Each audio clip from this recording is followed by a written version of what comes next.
I am Saleem and welcome to my Bohemian kitchen. All of you today, I'm gonna let you know what we're gonna be cooking for you. Creamy potato and pesto soup. Next, we're gonna do an open-faced lasagna with tomatoes and spinach and a lemon caper sauce. And lastly, liquid center chocolate cake. My hunt for ingredients takes me to Savitri supermarket. Lasagna. I'm gonna show you how to do it. I live in Goa and spend part of the year in Ibiza, Spain.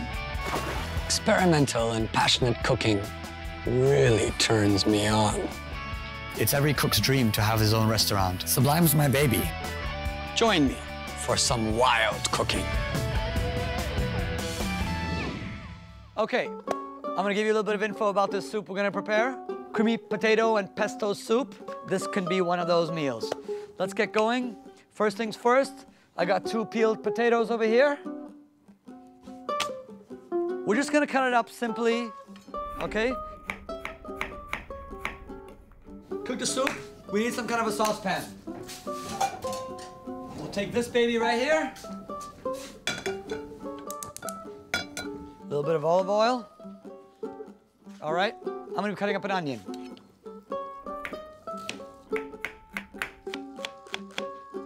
Let's get to business. Potato, onion in the pan. A little bit of salt, a little bit of crushed pepper. Lower down the heat a little bit because you don't want anything to burn when you're focusing on other things. This is all cooking. Let's move on to the pesto. We'll grab some basil. Gonna add a few cashew nuts to this pesto mixture over there. A little bit of salt, a little bit of pepper. Very, very important. You can't make a pesto without some form of nut, some form of basil, and some form of olive oil. And then I would say maybe just 1 head of garlic. And in there. All right, we're gonna get this in here, and we're gonna blend it. Like so. I think that's about ready. Let's take a look at what this looks like. Let's give it a little taste. Perfect. Let's go ahead and keep that in the fridge. All right. Let's take a look at our potatoes. We've got our color action happening here. We're gonna add a shot of wine. The alcohol is burning away and the flavors of the wine and the potatoes and the onions, that's what's gonna remain. Okay? And we can go ahead and use it and put it into action. Okay? Right over here. Go ahead and get that in the deep freeze and get it cooled down. Okay, we've waited. Let's go check it out. Slightly warm, but I think this is totally okay. Our potato, water, wine, and onion mixture in here. A little bit of milk. Ooh, nice, thick, heavy cream. Tiny little bit of water. Now this is where you need to be careful of your water-potato ratio, okay? And improve it as it's going along. Let's take a look. Okay, this is a slightly little bit thick. If you can see this, I want you guys to see this consistency. Slightly too thick for a soup. Probably a little bit more milk. All right? Add a little bit more salt and a little bit more pepper just to give it that extra. Let's give it another blend. All right, looks good. Grab your soup, pour it into the sieve, keeping it as smooth and velvety as possible. Okay. All right, last thing. We're gonna heat up our soup again before we serve it. Put it back in the saucepan, and we can go ahead now and pull out our pesto that we made a little earlier and incorporate that into our soup. All right, here's our pesto, still looking beautiful. I'm just taking out the pesto from the blender and just adding it into my soup. I can just have these smells coming up, absolutely lovely. The color also I think is really cool. It's a very light green. Here's our beautiful creamy potato soup. Just gonna pour in there. I think the way the consistency is right now, this exact thickness It's still extremely hearty, just the way it is. Beautiful, beautiful soup. I've made an equal part mixture of cream and milk, 50-50. I put it in a little squeeze bottle like so, and I'm just gonna kind of pour it in like little spirals, almost on the soup. Maybe a little bit of pepper for some sort of black contrast color. Creamed potato, pesto soup. Yummy, yummy. All right, let's give this a little taste.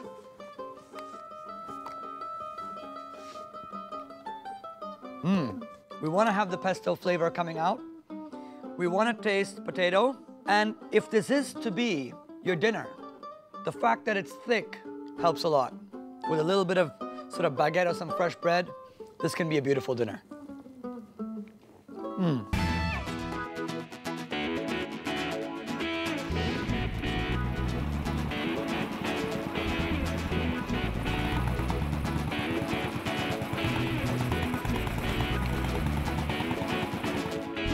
Welcome, guys. Here we are at Ep02 Supermarket in Chapora. As you can see, there's paint over here, there's liquor and beer, there's all kinds of things to shop on the inside. We're looking to buy a couple of funky ingredients for some of our dishes. Let's go and see what they have inside, all right? Come and follow me. Morning. Morning. How are you? How are you? Good. All right, we're gonna take one quick round and see what we can find, all right?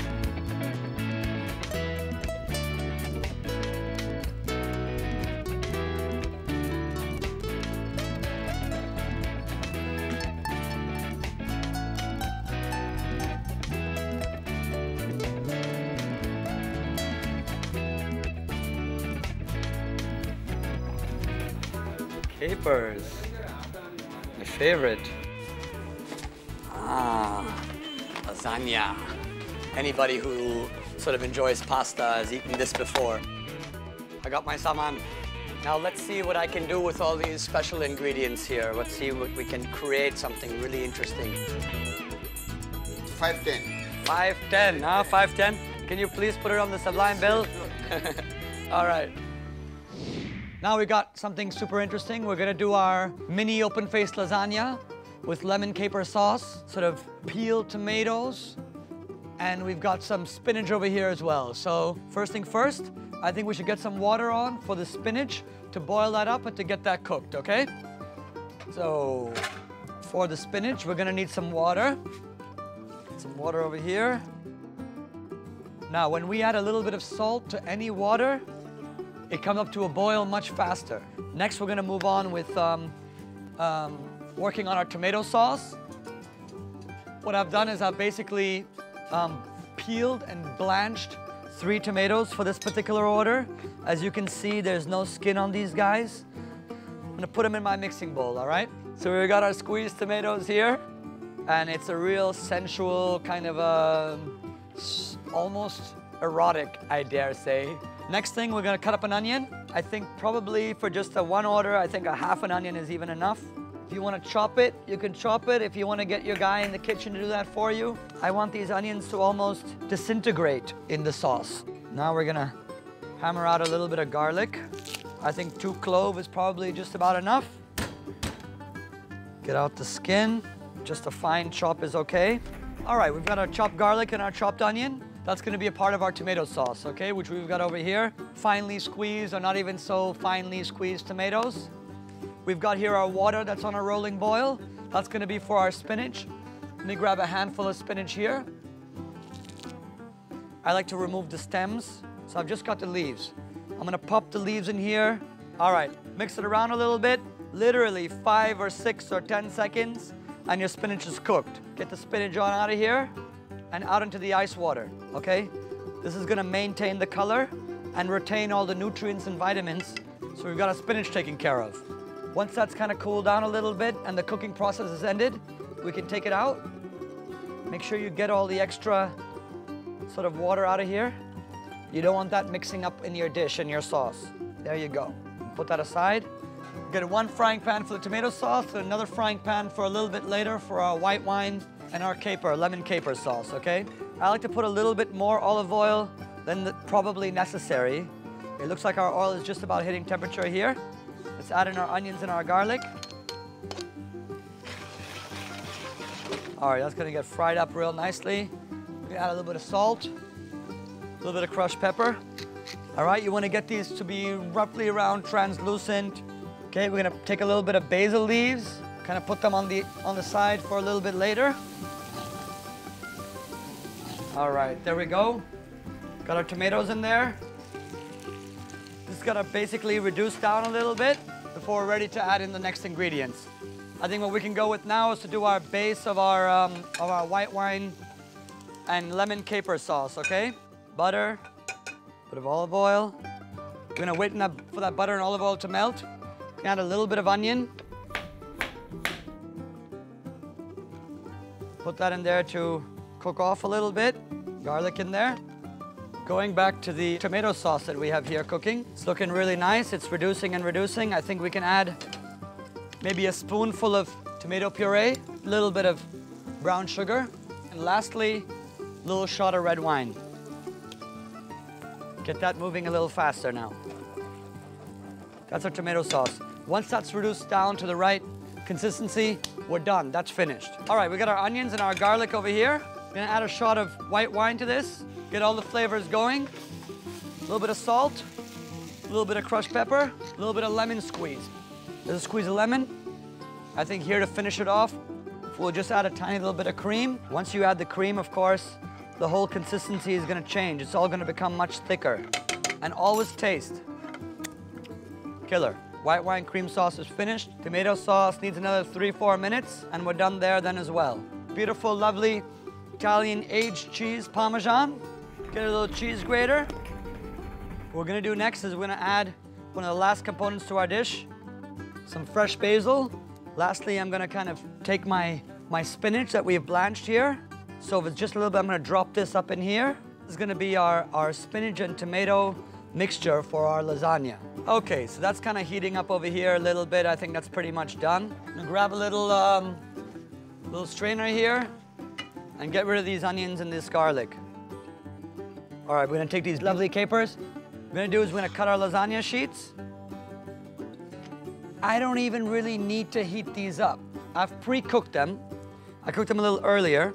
I put a little bit of oil on them so they wouldn't stick together. And I'm just gonna serve these cold because I've got all this hot elements, the hot sauce, the hot tomato, and that's sort of all gonna heat up this pasta sheet really well. Okay, for the plate up, I'm gonna take one sheet of pasta, put it down sort of in the center, a little bit of our tomato and spinach with basil, put that there in the center. Do you see that color? Do you see that deep, deep, rich color? Pasta sheet on top of that. You can kind of put your finger there and kind of press it down just gently.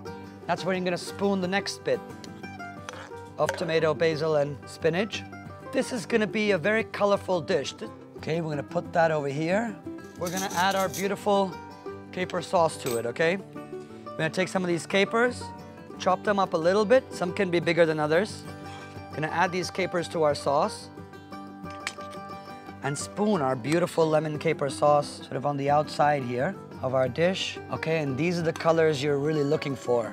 Are the greens flowing into the red flowing into the white, sort of Parmesan cheese all over it. And what we need is a little bit of green. So I'm gonna chop this parsley up real fine here, sort of like that. A little bit of pepper on the rim. That's it. That's your open-faced lasagna. It's gonna be a phenomenal lunch, absolutely phenomenal. All right, let's give this a little taste. Let's see if I'm actually created something nice or not. I'm happy I put the parsley because I think the parsley makes a big difference, adds a little bit of a fresh herb kind of a taste to it.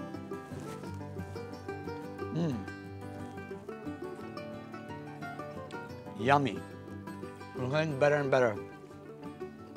I am now going to be cooking for you this liquid center chocolate cake that you've been waiting 25 minutes to see. So here it goes. It's as easy as pie, all right? 30 grams of chocolate in the bowl, 40 grams of butter in the bowl. We're gonna basically now, over a double boiler, cook the chocolate and melt the butter together, okay? We've got a double boiler action already happening over here. Our chocolate is almost melted. We take one egg in here,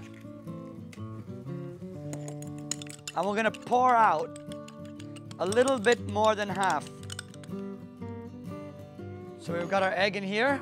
At the same time, we're making sure our butter and our chocolate is melting, which is almost accomplished. And we're gonna add our sugar to this, okay? We're taking these 3 tablespoons right into the egg, and we're gonna mix that up nicely. So we're gonna keep mixing that up until you notice that your grains of sugar have dissolved into your egg. I think it'll take about another 1.5 minutes, 2 minutes until that sugar sort of dissolves. In the meantime, we're gonna take our chocolate out of here, out of our double boiler, and set it aside. So here we've got sort of melted chocolate, melted butter together. Now while the sugar is sort of dissolving with the egg, I'm gonna butter off and flour out our ring mold. Obviously the cake is gonna have to go in something. Okay, so what we're gonna do is we're gonna take our finger and we're gonna coat the inside of this pan with butter. Butter nicely on the outside. We're gonna take a little bit of flour and we're gonna do what's called, we're gonna dust it. We're gonna dust this dish with flour. Again, this is to prevent the chocolate cake from sort of sticking on there. That's what it's gonna look like when it's done. Let's take a look at these eggs again. Much better. Now what we're gonna do is we're gonna sort of mix in and incorporate our chocolate into our egg and into our sugar mixture. So we're gonna have this bowl of sugar over here so it doesn't move around. And I'm gonna slowly add the chocolate to my egg. Okay, you wanna add it really, really slowly because if you add a lot of chocolate, it's obviously still very hot. If you add a lot of chocolate at a time, you're gonna cook your eggs and what you're gonna end up with is sort of chocolate scrambled eggs, which nobody likes, of course. Slowly, slowly, adding the chocolate. There we go. This is called tempering your eggs. Add the rest of the chocolate and the butter mixture. Set that aside. Mix in the rest of the chocolate. See that? Okay, the last thing we're gonna add to our cake is a little bit of all-purpose flour, otherwise known as maida here in India. We're gonna add 3 tablespoons. Okay? So we've got sort of 1 tablespoon over here, 2, and 3. Okay, we're gonna gently kind of sieve this in and whisk while we're sieving it in, little by little. And now, before we can use it, because it's still a little bit warm from the chocolate and the butter mixture. All right, let me get this in the fridge and we'll be back. All right, moving right along. We've waited for about 8 minutes or so to have this cool down. It's pretty cool. I think we'll give it a shot. Take a spoon, spoon this out into our baking dish, just like so.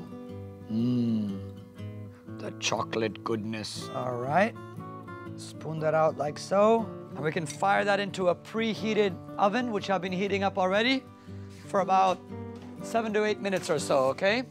210 degrees, 7 to 8 minutes. It's been about 8 minutes. I think you should come check this out. Oh, that's smelling incredible. Do you smell that? Wow. Beautiful. Still liquid on the inside. Lovely. Let's put that over here and grab our decorative plates. All right. A little bit of chopped strawberry. Okay. What we're gonna do is take this plate, flip it upside down. Ooh, it's still gooey on the inside. A little bit of cream. 2 spoons to make the quenelle. There we go. Scoop of ice cream on the top.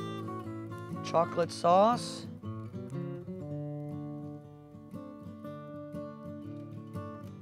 Chopped strawberries.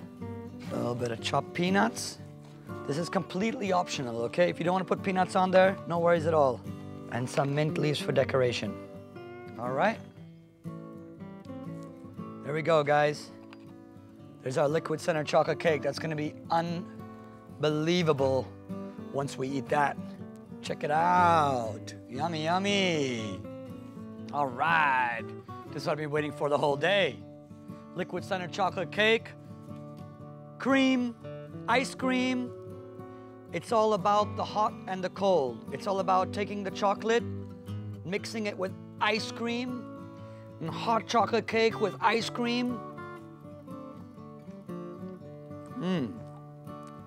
That reminds me of when I was cooking in California in Santa Barbara, and we made this cake for the first time. And my chef, wonderful man, taught me how to make this amazing cake. The textures, hot, cold, chocolate, vanilla, cream, strawberry, chocolate sauce, peanuts, all the things, all the good things in life. You guys all need to make this at home. Try it. Believe me, your kids will thank you. All right, let me just think about what we did today for you guys. We started out with a beautiful creamy potato soup. This can be a beautiful dinner. All right, the middle course was a lovely, lovely, lovely killer open-faced lasagna with a lemon and caper cream sauce. And lastly, what we've all been waiting for, the star of the show today, was a liquid center chocolate cake. My chef would have been proud. I want to share with you something that's really important for me. Food is all about love. It's all about putting in your heart and your soul in what you're cooking for your partner or for your guest. So when you're cooking in the future, do all you can. Get in there with all your mind and all your soul and cook up the best food that you can cook up, because when somebody eats that and puts it in their belly and it warms them up inside, they're gonna think about you. Bon appetit, come back again.